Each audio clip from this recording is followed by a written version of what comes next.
그러므로 우리는 두려워할지니 그의 안식에 들어갈 약속이 남아 있을지라도 너희 중에는 혹 이르지 못할 자가 있을까 함이라. 그들과 같이 우리도 복음 전함을 받은 자이나 들은 바 그 말씀이 그들에게 유익하지 못한 것은 듣는 자가 믿음과 결부시키지 아니함이라. 이미 믿는 우리들은 저 안식에 들어가는도다. 그가 말씀하신 바와 같으니 내가 노하여 맹세한 바와 같이 그들이 내 안식에 들어오지 못하리라 하셨다 하였으나 세상을 창조할 때부터 그 일이 이루어졌느니라.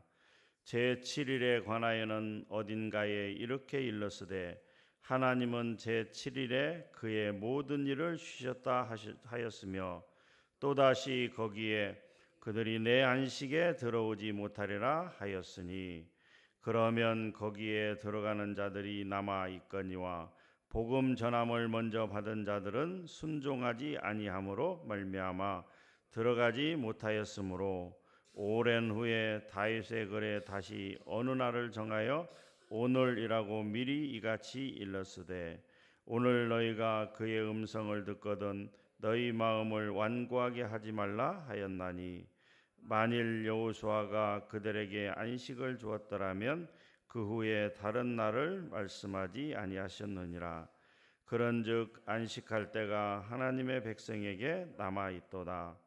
이미 그의 안식에 들어간 자는 하나님이 자기의 일을 쉬심과 같이 그도 자기의 일을 쉬느니라. 그러므로 우리가 저 안식에 들어가기를 힘쓸지니 이는 누구든지 저 순종하지 아니하는 본에 빠지지 않게 하려 함이라. 하나님의 말씀은 살아있고 활력이 있어 좌우에 날선 어떤 검보다도 예리하여 혼과 영과 및 관절과 골수를 찔러 쪼개기까지 하며 또 마음의 생각과 뜻을 판단하나니 지으신 것이 하나도 그 앞에 나타나지 않음이 없고 우리의 결산을 받으실 이의 눈앞에 만물이 벌거벗은 것 같이 드러나느니라. 그러므로 우리에게 큰 대제사장이 계시니 승천하시니 곧 하나님의 아들 예수시라. 우리가 믿는 도리를 굳게 잡을지어다. 우리에게 있는 대제사장은 우리의 연약함을 동정하지 못하실 리가 아니요 모든 일에 우리와 똑같이 시험을 받으신 분이로되 죄는 없으시니라. 그러므로 우리는 긍휼하심을 받고 때를 따라 돕는 은혜를 얻기 위하여 은혜의 보좌 앞에 담대히 나아갈 것이니라. 아멘. 우리가 계속해서 히브리서 말씀을 같이 나누고 있습니다. 히브리서의 수신자, 히브리서를 읽을 대상이 누구인가에 관해서 우리가 분명히 기억해야 될 사실은 사도 바울이 히브리서를 기록할 때 그 독자, 읽는 사람이 누구인가? 그것은 바로 유대인입니다. 근데 모든 유대인을 이야기하는 것이 아니고 유대인 중에서 예수 그리스도의 도리, 예수 그리스도의 진리, 예수 그리스도의 십자가를 따르다가 여러 가지 핍박과 어려움 때문에 다시 예수 그리스도를 버리고 다시 예전의 유대교로 돌아가려고 하는 그런 유대인들을 향해서 이 말씀을 기록했다라고 하는 것입니다. 우리가 이 사실을 기억하고 히브리서를 읽고 말씀을 나눠야 된다라고 하는 것이죠.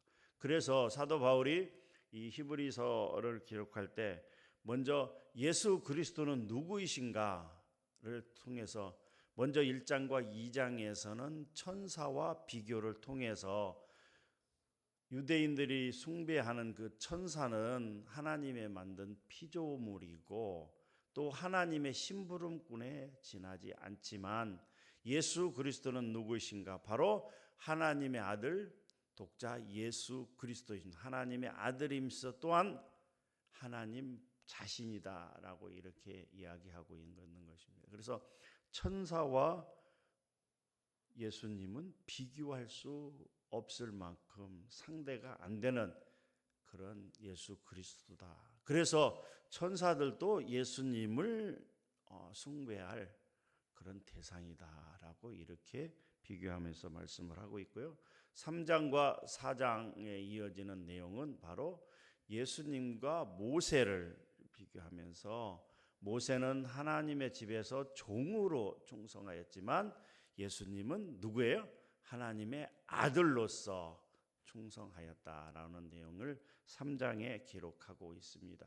그러면서 3장 후반부의 내용은 뭐냐면 출애굽할 당시에 하나님께서 이스라엘 백성들에게 출애굽해서 가나안 땅에 들어가도록 하나님의 약속의 땅에 들어가도록 인도하셨지만 그들이 하나님의 말씀에 불순종하여 그 가나안 땅에 들어가지 못하였다. 출애굽에서 나온 1세대들이 하나님의 말씀에 불순종하여 갈렙과 여호수아를 제외한 모든 1세대들은 광야에서 엎드려져 죽을 수밖에 없었다. 그것이 왜인가? 하나님께서 가나안 땅에 안식하도록 하나님께서 약속의 땅에 들어가서 안식하도록 인도하셨지만 불순종함으로 말미암아서 안식에 들어갈 수 없었다라고 하는 내용이 3장 후반부의 내용입니다. 그러면서 4장 1절에서는 이렇게 이야기하고 있습니다. 4장 1절을 한번 같이 읽어보도록 하겠습니다. 시작. 그러므로 우리는 두려워할지니 그의 안식에 들어갈 약속이 남아 있을지라도 너희 중에는 혹 이르지 못할 자가 있을까 함이라. 3장 후반부에서 봐라, 출애굽하던 당시 이스라엘 백성들이 하나님의 말씀에 불순종하여 하나님이 허락하신 안식을 스스로 거절하고 그 안식 가운데 들어가지 못하였으니까 그러므로 우리는 두려워할지니, 이것은 뭐냐면 우리는 두려워하자라고 하는 것이죠. 이 말씀은 무엇을 두려워합니까? 나나 여러분이나 지금 글을 쓰는 사도 바울이나 이제 유대인으로서 다시 유대교로 돌아가려는 그 독자들에게 우리는 스스로 두려워해야 된다라고 하는 것입니까? 무엇을 두려워해요?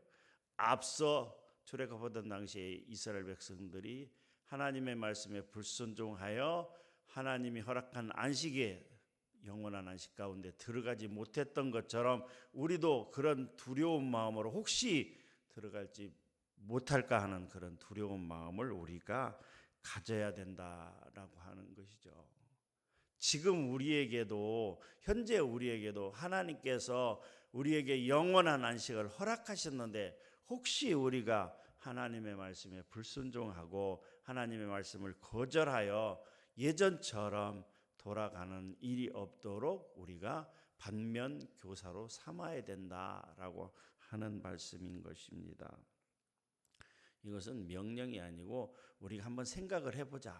과거에 우리 조상들이 이렇게 했는데 우리도 그것을 다시 반복하고 복습해서 우리가 잘못되는 일이 없도록 하자. 하나님께서 우리에게 안식을 주신 그 안식을 우리가 스스로 버리는 일이 없도록 하자라고 권면하고 있는 말씀인 것입니다. 2절에도 똑같은 말씀입니다. 2절에 보게 되면 그들과 같이, 그들이라고 하는 것은 출애굽하던 당시에 이스라엘 백성들을 이야기하는 것입니다.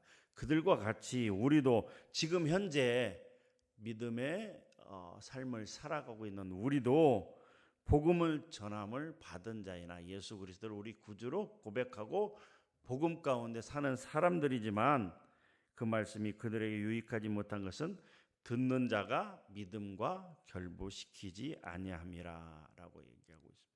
하나님의 말씀을 들었지만, 그리고 그 말씀을 믿는다고 하지만 진정 내 마음속에 받아들이지 않고 믿음이 결부시키지 않으면 우리도 그들과 똑같은 사람들이 된다라고 하는 것입니다.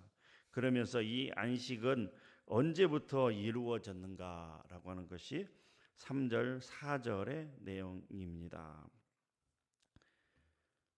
3절과 4절 말씀을 다시 한 번만 읽어보도록 하겠습니다. 시작. 이미 믿는 우리들은 저 안식에 들어가는도다. 그가 말씀하신 바와 같으니 내가 노하여 맹세한 바와 같이 그들이 내 안식에 들어오지 못하리라 하셨다 하였으나 세상을 창조할 때부터 그 일이 이루어졌느니라. 제7일에 관하여는 어딘가에 이렇게 일러서되 하나님은 제7일에 그의 모든 일을 쉬셨다 하였으며, 하나님은 제7일에 그의 모든 일을 쉬셨다 하였으며 라고 하는 말씀은 창세기 2장 2절 말씀이죠. 하나님이 그가 하시던 일을 일곱째 날에 마치시니 그가 하시던 모든 일을 그치고 일곱째 날에 안식하시니라. 하나님께서 천지창조의 모든 과정을 다 마치시고 완성한 후에 편안한 안식 가운데 들어갔다라고 하는 거죠. 그러니까 이 안식이라고 하는 것은 휴식과는 다른 개념입니다. 휴식은 무언가를 진행하다가 그 중간에 잠깐 쉬는 거, 이것을 휴식이라고 한다면, 안식이라고 하는 것은 모든 일을 마친 후에 편안한 휴식 가운데 들어가는 것을 바로 안식이라고 합니다. 몸과 마음이 다 편안하게 쉼을 받는 것, 이것이 바로 안식이라고 하는 것이죠. 그래서 사실 우리에게 안식은 언제 되느냐? 바로 이 땅을 떠날 때가 진정한 안식의 가운데 들어간다라고 하는 것입니다. 이스라엘 백성들이 약속의 땅 가나안 땅에 들어갔을 때 안식이 주어지는 것처럼, 그리고 모든 일이 마쳐진 후에 안식에 들어가는 것처럼, 또한 우리 또 이 땅에서의 삶을 마감했을 때, 진정한 하나님에 들어갔을 때 진정한 안식이 된다라고 하는 것이죠. 여호수아서를 보게 되면 여호수아서는 24장으로 이루어졌는데요.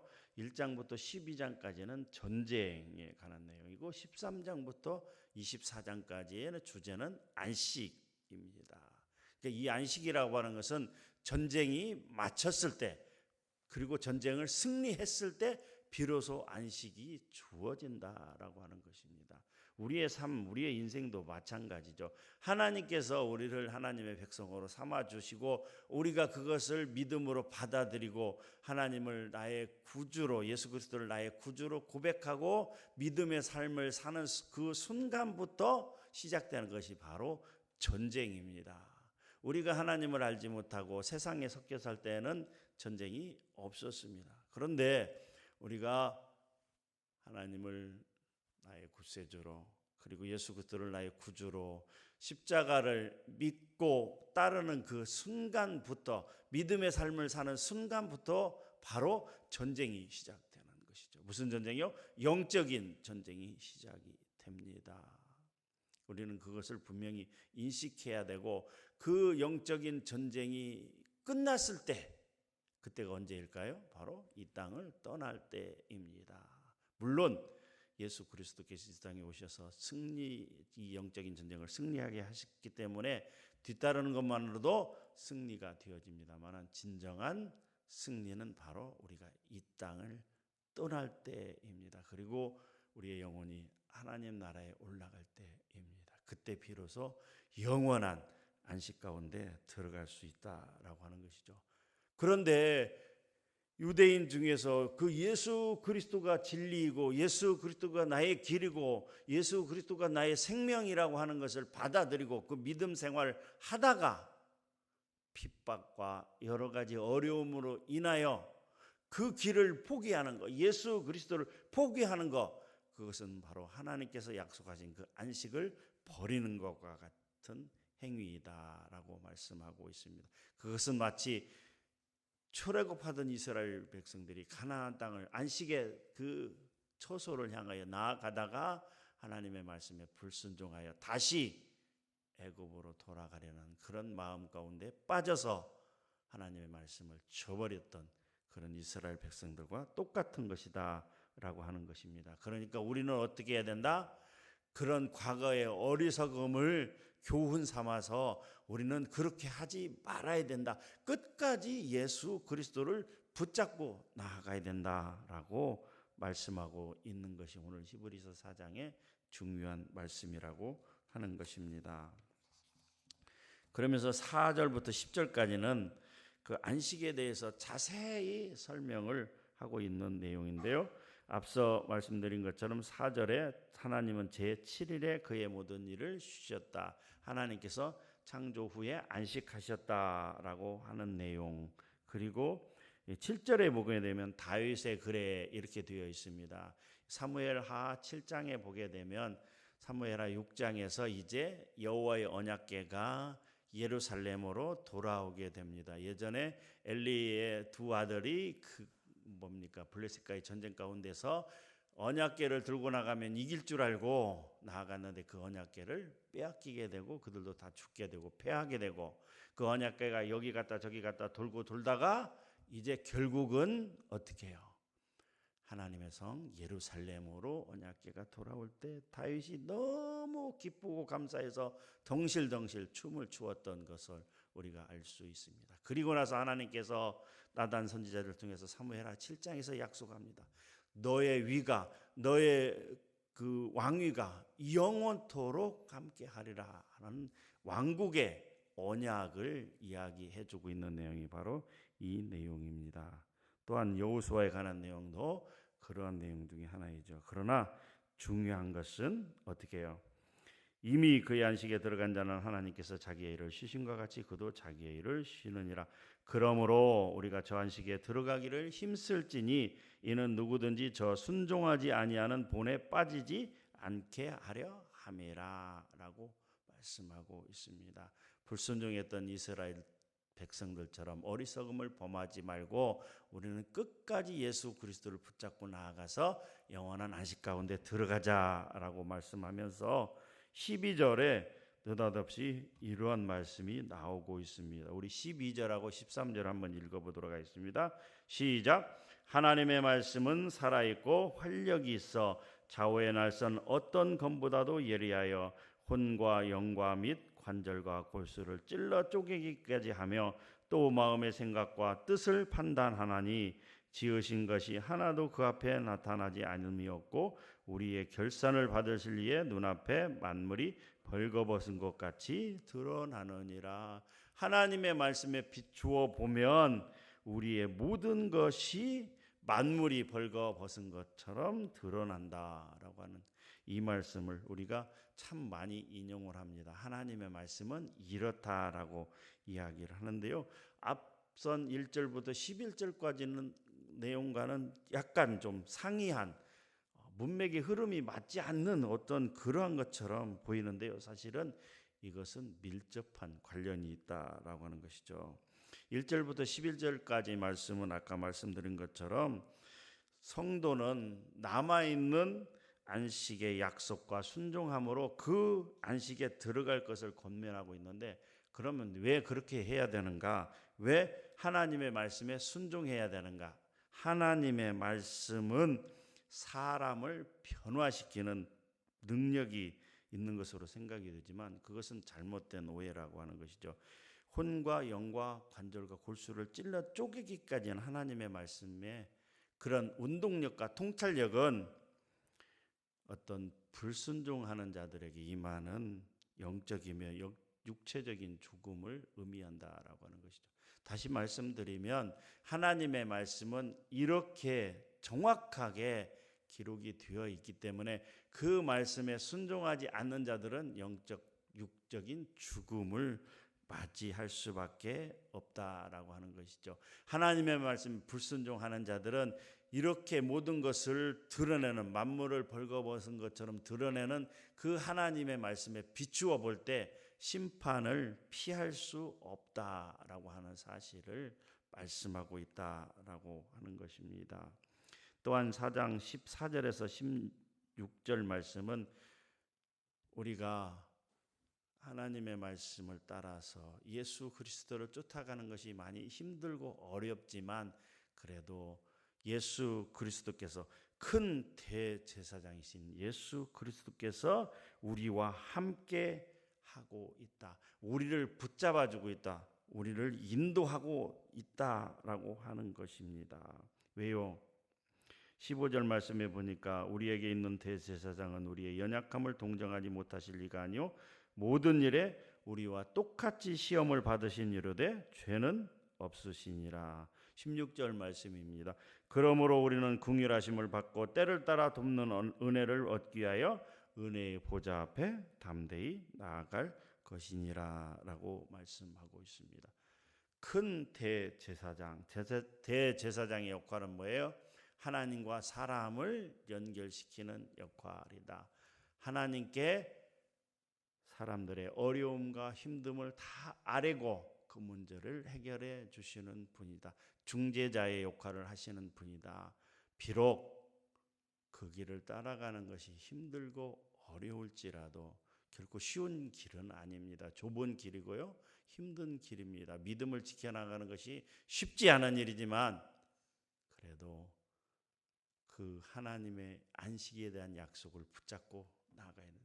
그 안식을 향하여 나아간. 그런데 우리가 힘들고 어려울 때마다 우리를 붙잡고 이끌고 나아가시는, 우리에게 힘을 주시고 용기를 주시고 붙잡아 주시는 예수 그리스도를, 큰 대제사장인 예수 그리스도를 의지하면서 그분을 믿고 하나님 앞에, 은혜의 보좌 앞에 담대히 나아가야 된다라고 사도 바울은 우리에게 권면하고 있습니다. 사랑하는 성도 여러분, 진정한 믿음 생활, 정말 하나님 앞에 똑바로 서서 믿음을 지켜나가는 것, 교회에 다니는 것이 다가 아니라 그저 목적 없이, 생각 없이, 의무적으로 어쩔 수 없이 나오는 그런 신앙이 아니라 하나님의 말씀대로 순종하여 나아가기가 결코 쉽지는 않습니다. 그럼에도 성경에서 우리에게 말씀하고 있는 것은 그래도 은혜의 보좌 앞에 담대히 나아가라 라고 말씀하고 있습니다. 오늘 또 거룩한 주일을 맞이하여 우리의 생각과 이론과 경험을 내려놓고 하나님의 뜻을 쫓아가는, 그리고 영원한 안식을 향하여 오늘 또 열심히 달려가는 저와 여러분들이 되기를 주님의 이름으로 축복합니다. 하나님, 오늘 히브리서 4장 말씀을 나누었습니다. 하나님, 영원한 안식 가운데 들어가기 위해서 열심히 믿음 가운데 나아갈 수 있도록 우리를 붙잡아 주시옵소서. 우리를 인도하여 주시는 예수 그리스도의 그 은혜 가운데 나아갈 수 있도록 도와주시옵소서. 말씀대로 살아갈 수 있도록 도와주시고 하나님 믿음을 지켜갈 수 있도록 우리에게 은혜를 베풀어 주시옵소서. 감사합니다. 예수님의 이름으로 기도하옵나이다. 아멘.